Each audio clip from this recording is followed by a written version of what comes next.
காமிக்கல. முருகாசன் தான் ஃபஸ்ட்டு காமிக்கும்.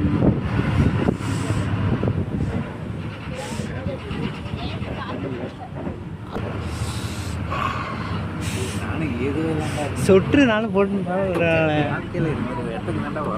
வாழ்க்கையில் இது மாதிரி இடத்துல தான் சாகணும். எப்படி இருக்கு பாருண்ண, எப்போ இருக்கு பாருங்க. பண்ண கேமராவில் பண்ண செம்மையா இருக்குல்ல. எனக்கு அமையல. எத்தனை அடி திரும்ப இப்போ மேலே வந்திருக்கோம். ஒழுந்தா ஒரு எலும்பு முடிஞ்சாது.